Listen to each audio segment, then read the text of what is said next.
अस्सलामुअलैकुम दोस्तों, मैं तमने લીલવાની કચોરી મીઠી તો बताई છે રેસીપીમાં। આજે मैं तमने મસાલાવાળી કચોરી बताईश। તેવી ખૂબ જ સરસ લાગે છે, ખૂબ જ ટેસ્ટી લાગે છે। એક વખત ઘરે જરૂરથી ટ્રાય કરજો મસાલાવાળી કચોરી। તો ચાલો આપણે એને સ્ટાર્ટ કરીએ બનાવવાનું।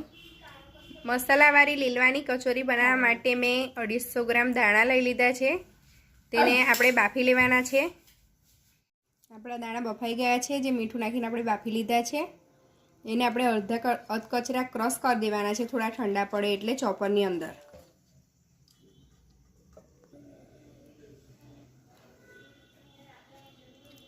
આપણા દાણા અધકચરા આપણે ક્રશ કરી લીધા છે। તમે જોઈ શકો છો કે એકદમ ઝીણા નથી કરી નાખ્યા એને। આ રીતના આપણે એને ક્રશ કરી નાખવાના છે। મસાલાવાળા લીલવાની કચોરી બનાવવા માટે આપણે વઘાર માટે પેન તપતું કરી દીધું છે। એની અંદર આપણે 50 ગ્રામ જેટલું તેલ નાખવાનું છે। 50 ગ્રામ જેટલું તેલ મેં એડ કરી દીધું છે। એક મીડિયમ સાઇઝની મેં ડુંગળીને ઝીણી કટ કરી નાખી છે, તે આપણે અંદર નાખી દઈશું।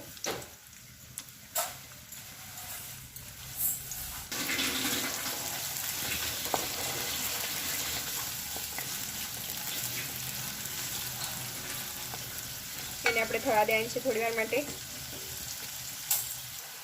આપણી ડુંગળી થઈ ગઈ છે, એની અંદર અડધી ચમચી જેટલું આદુ લસણની પેસ્ટ એડ કરી દઈશું।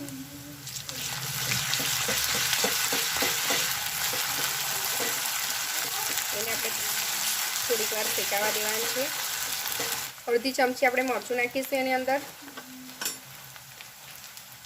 અડધી ચમચી હળદર નાખી દઈશું।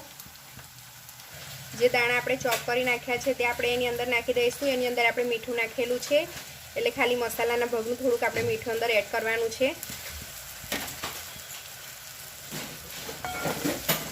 એને સરસ રીતે આપણે હલાવી દેવાનું છે।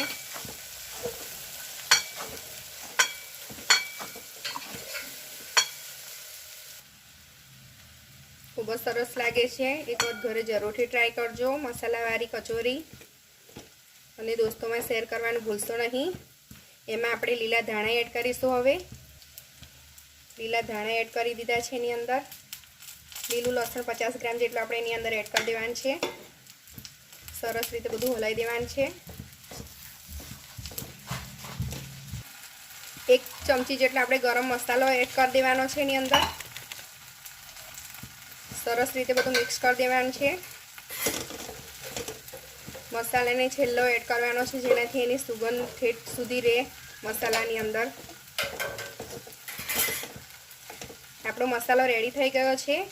સ્ટફિંગ ભરવા માટે આપણે એનો લોટ બાંધી દઈશું અને મસાલાને ઠંડો થવા દઈશું ત્યાં સુધી। લોટ બાંધવા માટે મેં 500 ગ્રામ મેદો લીધો છે, જે એનર્જીનો મેદો છે, તે ખૂબ જ સરસ આવે છે।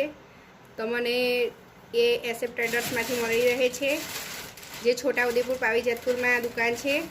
ત્યાં તમને દરેક જાતની વસ્તુ મળી રહે છે। લીલું નારિયેળ છે, તલ છે, જે તમારે જોઈએ તે બધી વસ્તુ ત્યાં કિરાણાની સ્ટોર પર મળી રહે છે। તો એકવાર જરૂરથી મુલાકાત લેજો। 500 ગ્રામ મેદો લીધો છે, તેને આપણે ચાળી લઈશું।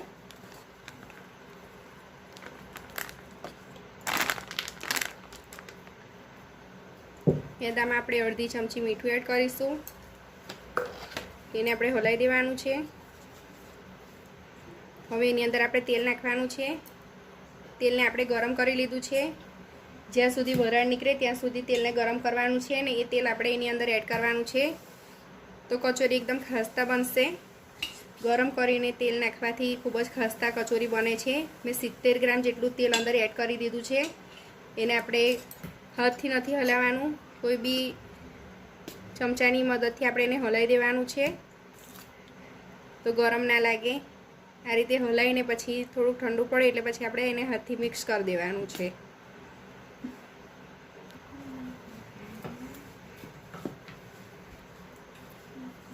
તેલ જરૂર પ્રમાણે નાખવાનું છે। 70 ગ્રામ જેટલું મેં તેલ નાખ્યું છે, પણ થોડુંક ઓછું લાગે છે એટલા માટે મેં બીજું બી તેલ અંદર નાખી રહી છું।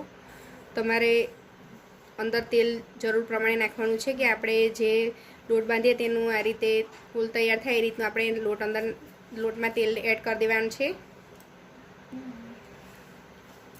લોટની અંદર તેલ કમ્પ્લીટ માપનું આવી ગયું છે, દેખી શકો છો તમે। આ રીતનો તમારો લોટ તૈયાર થાય તો સમજી લેવાનું કે કમ્પ્લીટ તેલ માપનું છે। 120 ગ્રામ જેટલું તેલ અંદર એડ થઈ ગયું છે। હવે એને આપણે જે રીતનો રોટલીનો લોટ બાંધીએ છીએ એ રીતે આપણે લોટ બાંધીને તૈયાર કરી દેવાનો છે. બહુ ઢીલો નહીં, બહુ કઠણ નહીં, એ રીતે આપણે કચોરીનો લોટ બાંધવાનો છે.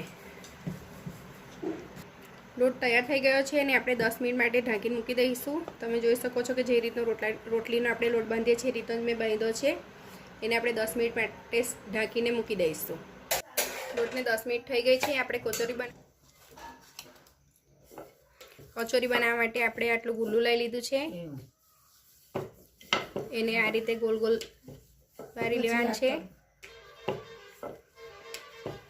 એની આપણે પૂરી બનાવવાની છે એક નાની.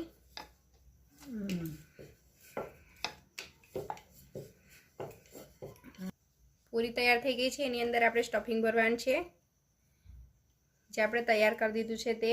મસાલાવાળી કચોરી એક વખત ઘરે જરૂરથી ટ્રાય કરજો, ખૂબ જ સરસ લાગે છે. હવે એની આપણે ઘરી બનાવી દેવાની છે.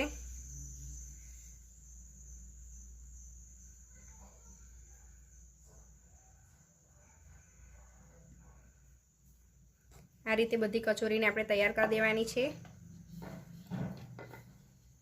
બિલકુલ સહેલી રીત છે, તમે એક વખત ઘરે જરૂરથી ટ્રાય કરજો. જોઈ શકો છો તમે, ખૂબ જ સરસ રીતે તૈયાર થઈ ગઈ છે. આ રીતે બધી આપણે કચોરી તૈયાર કરી દેવાની છે. આપણી બધી કચોરી તૈયાર થઈ ગઈ છે. કચોરી તળવા માટે મેં તેલ ગરમ મૂકી દીધું છે. તેલ ગરમ થઈ ગયું છે. એની અંદર આપણે કચોરી એડ કરીશું. આ રીતે બધી કચોરીને આપણે એડ કરી દેવાની છે.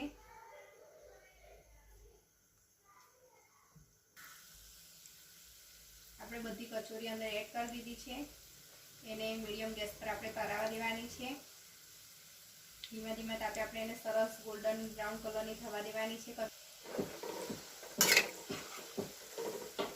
આ રીતે ગોલ્ડન કલરની આપણે કચોરી થવા દેવાની છે. ધીમા ધીમા તાપે 5 થી 7 મિનિટ જેટલો સમય લાગશે તળાવવાનો. આપણી કચોરી તૈયાર થઈ ગઈ છે. આપણે નીકાળી લઈશું. 7 મિનિટ જેટલો એનો સમય લાગ્યો છે તળાવવામાં. આ રીતે આપણે બધી કચોરીને તળી લેવાની છે. ખૂબ જ સરસ લાગી રહી છે આપણી કચોરી. મસાલાવાળી કચોરી આપણી તૈયાર થઈ ગઈ છે. એક વખત ઘરે જરૂરથી ટ્રાય કરજો, દોસ્તોમાં શેર કરજો અને સબસ્ક્રાઈબ કરી બેલ આઇકન જરૂરથી દબાવજો તો અવનવી મારી રેસીપી તમને મળી રહે. નવી રેસીપી સાથે ફરી મળીશું. અલ્લાહ હાફિઝ.